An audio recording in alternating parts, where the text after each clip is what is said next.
My name is Ryan Brooks. I'm 32 years old, and if you asked my friends to describe me in one word, they'd probably say, reliable, not exciting, not adventurous, just reliable. I work as a financial analyst in Chicago.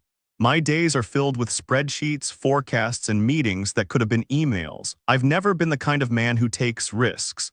In fact, the biggest risk I'd taken in years had just ended in complete disaster. 9 days before my wedding, my fiancée called me into a quiet cafe. She didn't cry, she didn't yell, she simply looked at me and said, "Ryan, you're a wonderful man." Whenever someone starts a sentence like that, you already know you're about to lose something. She folded her hands together.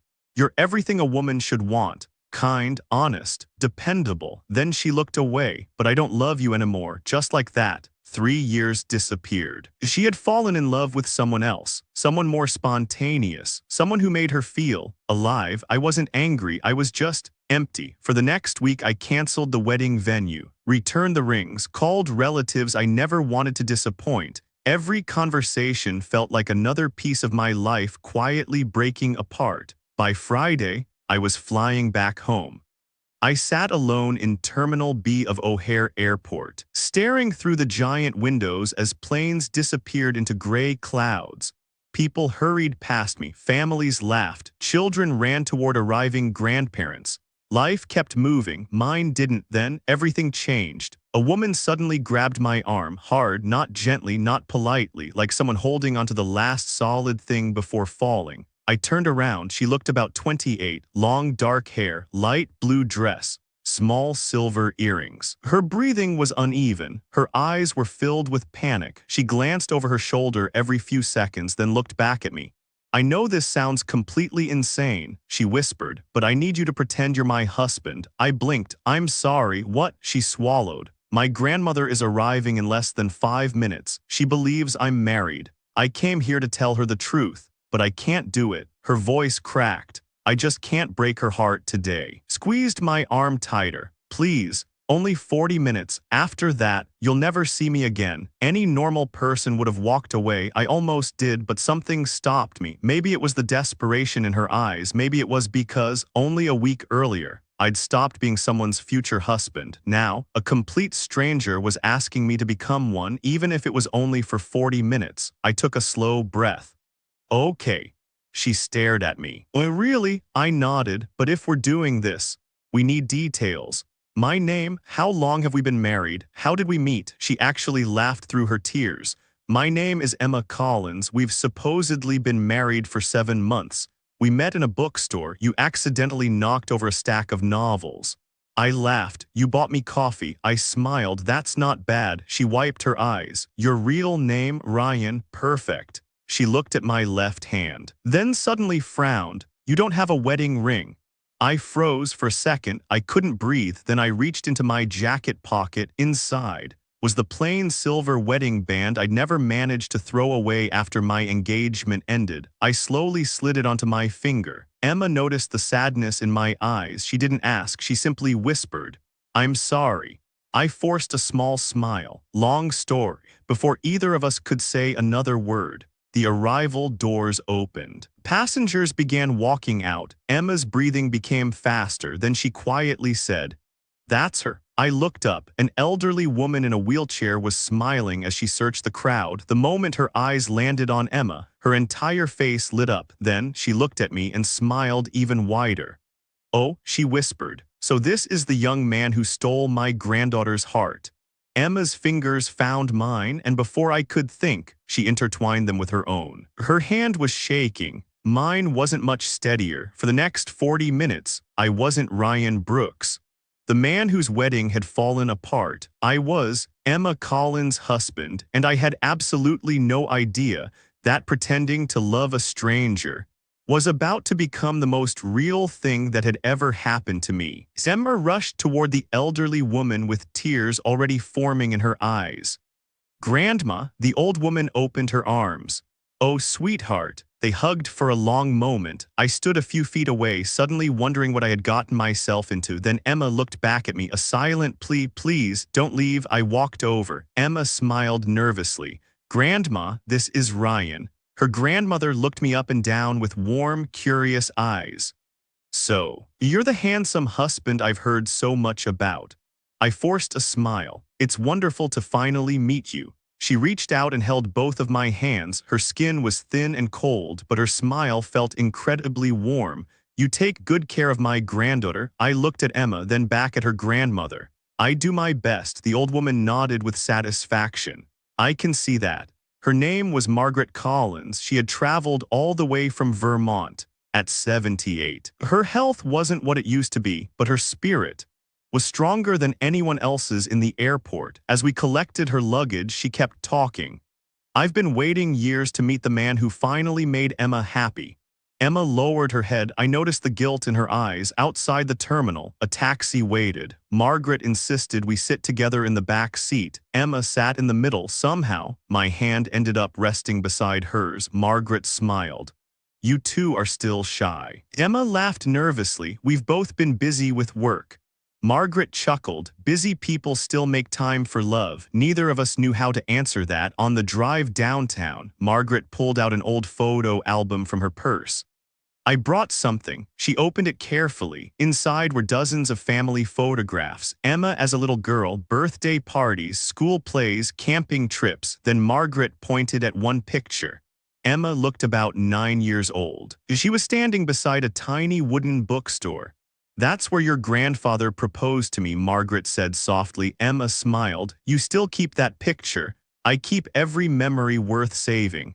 Margaret turned another page, then looked at me. So, Emma tells me you met in a bookstore. My heart skipped. The story, I almost forgot. I smiled. I accidentally knocked over an entire display of mystery novels.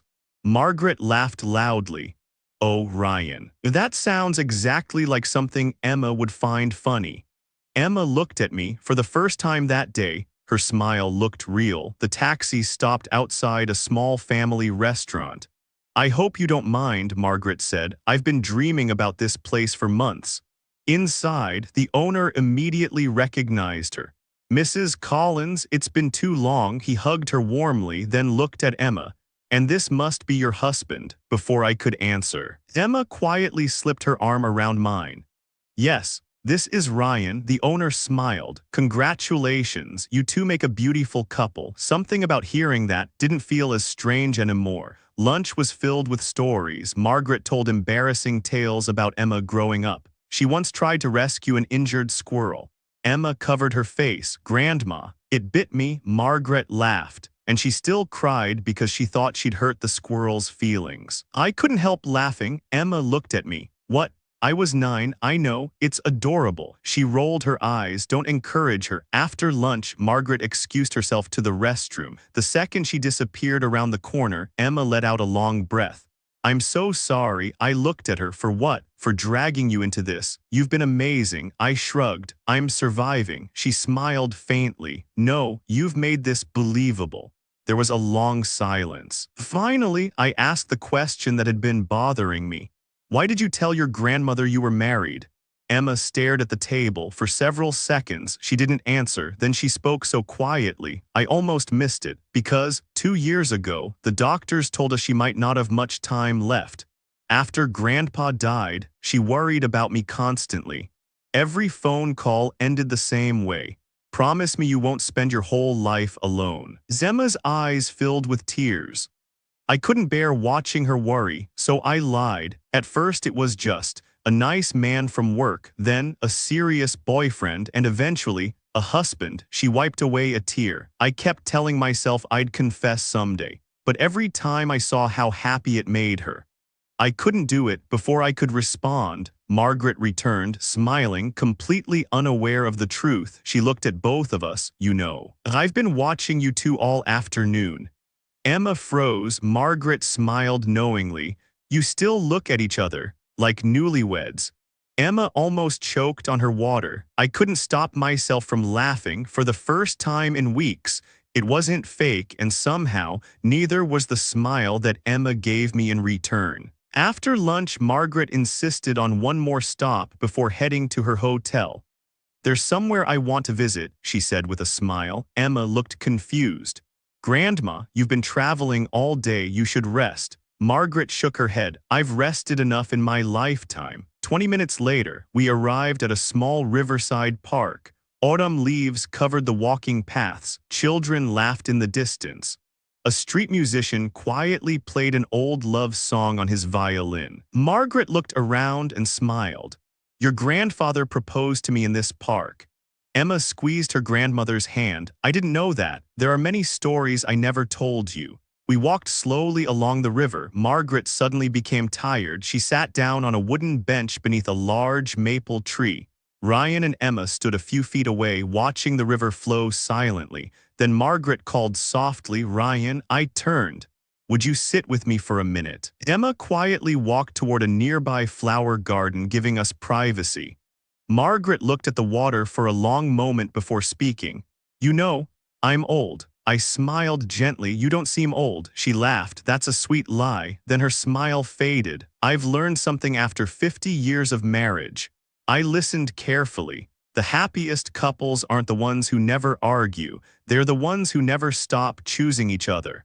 Her words stayed with me. Then she looked directly into my eyes. Can I ask you something? Of course.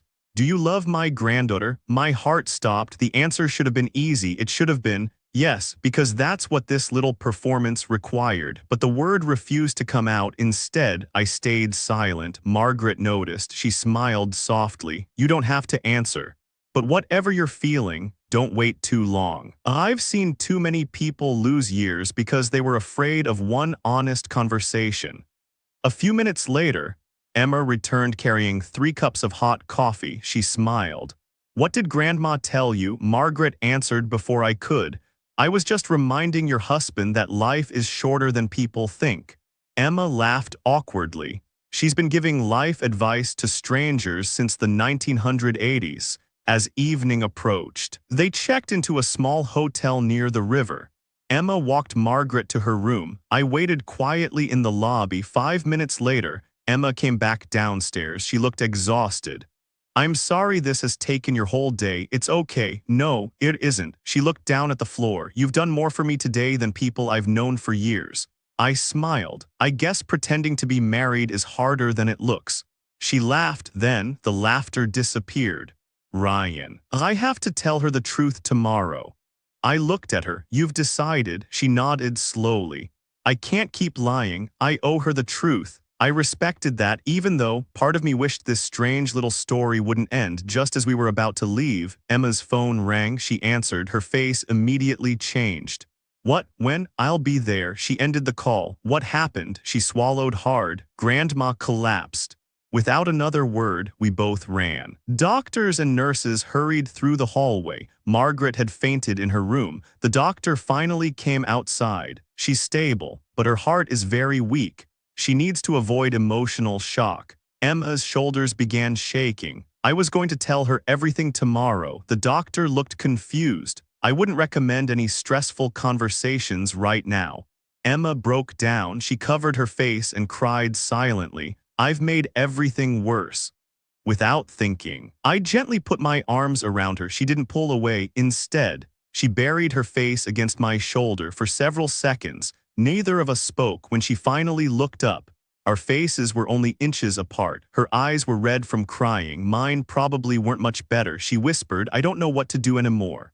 I looked into her eyes, and for the first time, I wasn't helping a stranger. I was trying to protect someone who somehow mattered to me, much more than she should have. The hospital hallway was almost silent. Emma sat beside Margaret's room, staring at the floor. She hadn't slept all night, neither had I. Every few minutes she whispered the same sentence. This is all my fault. I finally sat beside her. No, she looked at me with tired eyes. If I had told her the truth years ago, she wouldn't be lying in there. I shook my head. People don't get sick because someone loved them too much. A small tear rolled down her cheek. For a moment, she leaned her head against my shoulder. Neither of us spoke. Sometimes, silence says more than words ever can. The next morning, the doctor smiled. She's much stronger today. You can see her. Emma let out a deep breath of relief. We walked into the room together. Margaret looked tired, but she was smiling. There are my 2 favorite people. Emma sat beside her bed and gently held her hand for several minutes. They talked about small things. The weather, the trip, the flowers outside the hospital window. Then, Emma looked at me. I knew she couldn't keep pretending anymore. She took a shaky breath. "Grandma, I need to tell you something." Margaret nodded calmly. "What is it, sweetheart?" Emma's voice trembled. "Ryan isn't really my husband." The room became completely quiet. I lied. I was afraid you'd worry about me. So I kept inventing a life that didn't exist. Tears streamed down her face. "I'm so sorry. I never wanted to hurt you." For several long seconds, Margaret simply looked at her. Then she smiled, a warm, gentle, knowing smile. "I know." Emma blinked. "What?" Margaret laughed softly. "I knew the moment I saw you two at the airport." Both of us stared at her. "You kept forgetting which hand your wedding rings were on. And Ryan looked at you like a man trying very hard not to make a mistake." She reached for Emma's hand. "I never came here because I believed the story. I came here because I wanted to meet the man standing beside you." Emma whispered, "But we had only met 40 minutes earlier." Margaret slowly turned toward me. "I know that too." I couldn't believe what I was hearing. She smiled again. "You may have been strangers yesterday, but I've lived long enough to recognize kindness." Then she looked at both of us. "Real love doesn't always begin with fireworks. Sometimes it begins with one person choosing to stay, when walking away would have been much easier." 3 days later, Margaret was discharged from the hospital. I drove her to the airport. Before boarding, she hugged Emma tightly. Then she hugged me. When she stepped back, she quietly slipped something into my hand. It was an old photograph, young Margaret, standing beside her husband. Written on the back were the words, "The best things in life often arrive unexpectedly."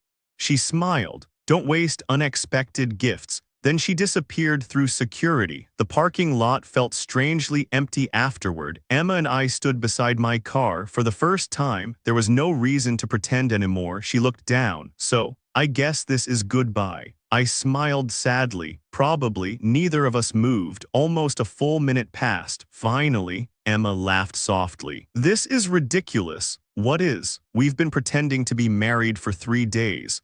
And now we suddenly don't know how to say goodbye." I laughed too. She stepped a little closer. "Ryan, can I ask you one honest question?" "Anything." She looked directly into my eyes. "If my grandmother had never arrived, if none of this had happened, do you think we ever would have met?" I thought about it. "Probably not." I shook my head. "No." She smiled sadly. "That would have been a shame." I reached into my pocket slowly.